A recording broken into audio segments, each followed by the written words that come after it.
अस्सलाम वालेकुम नाज़रीन, मैं हूँ कामरान ख़ान और आप देख रहे हैं शऊर न्यूज़। आपको बताते चलें कि अब यौम आशूर जो है वो शुरू होने जा रहा है। 9 मुहर्रम जो है वो इंतहाई अक़ीदत व एहतराम से मनाई जा रही है। मैं पिछले कुछ दिनों फ़ेसबुक पर ब्लॉक रहा और उसकी वजह ये थी कि गवर्नमेंट के ख़िलाफ़ कुछ कमेंट्स मैंने किए, लेकिन वो जो कमेंट्स थे वो एज़ ए जर्नलिस्ट थे। लेकिन मैंने ये महसूस किया कि अब सोशल मीडिया पर भी जो है बहुत ज़्यादा हालात तंग होते जा रहे हैं। इस हवाले से मैंने फिर जब मेरे पास फ़ारिग वक्त था, क्योंकि शो न्यूज़ के मैं काम तो कर नहीं सका, मैंने फिर जो है बहुत सी वीडियोज़ देखी, उनमें रिसर्च की, उनमें मैंने बहुत से उलमा कराम को सुना, कुछ किताबें मेरे हाथ लगीं, कुछ लोगों से जो है मैंने ऑब्ज़र्व किया, उनको देखा, उनको सीखा, और मुझे जो बात समझ आई वो ये समझ आई कि बहुत से ऐसे मौज़ूआत हैं जिनका नाम मैं शायद ना ले सकूं, जिनमें हमारे बहुत से खुलफ़ाए राशिदीन और आले अहले बैत जो हैं रिज़वान ताला अजमाइन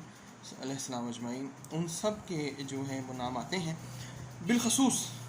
जो है कुछ ऐसे मामलात हैं उन पर पाबंदी लगाई जानी चाहिए। अल्लाह ने हमें तौफ़ीक दी तो हम इंशाअल्लाह अज़ीज़ ज़रूर उलमा कराम के पास हाज़िर भी होंगे और उनसे गुजारिश करेंगे कि एक कमेटी ऐसी बनाई जाए कि कुछ ऐसे टॉपिक्स हैं जो कि पाकिस्तान की वहदत और उम्मत की वहदत के ख़िलाफ़ हैं। यानी अगर वो टॉपिक्स डिस्कस होते रहें तो आज मुझे यूँ महसूस हो रहा है कि जो बरेलवी तबका फ़िक्र है वो शायद अब पहले से ज़्यादा जो है अहले तशय्युअ के ख़िलाफ़ जो है गुस्से से भरपूर हो गया, जबकि मैंने बचपन से आज तक कभी ऐसी बातें उलमा कराम से नहीं सुनी थी, लेकिन अब जो है बहुत सी ऐसी बातें सुनने में आ रही हैं।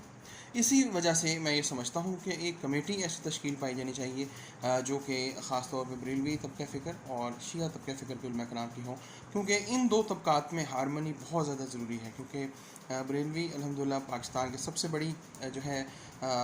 सोच है, और जिस तरह अहले तशय्युअ जो हैं वो भी एक बहुत बड़ी सोच है, और जो डिफरेंसेस हैं वो हम सबको मालूम है कि इन दो फ़िरक़ों में क्या डिफरेंसेस हैं, लेकिन ये फिर भी एक दूसरे के बड़े करीब रहे हैं तारीख़ी तौर पे भी। और अब जो है उन कुछ ऐसी बातें करके और कुछ ऐसे लोगों को गुमराह जो है या उनको कुछ मैं समझता हूँ कि शायद किसी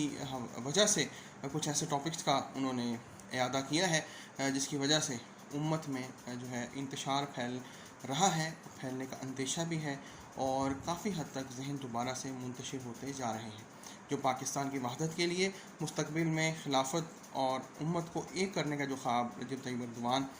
लेकर आ रहे हैं 2024 में, जो कि ख्वाब है कि इंशाअल्लाह खिलाफत बहाल हो, एक बेहतरीन ब्लॉक बने जिसके हक़ में चाइना भी है, पाकिस्तान को उसके लिए वक़्त भी किया जा रहा है। हमें वो ख्वाब पूरा करना होगा, तो हमें बहुत से ऐसे टॉपिक्स पे पाबंदी लगानी चाहिए ताकि हम पाकिस्तान को आगे बढ़ा सकें।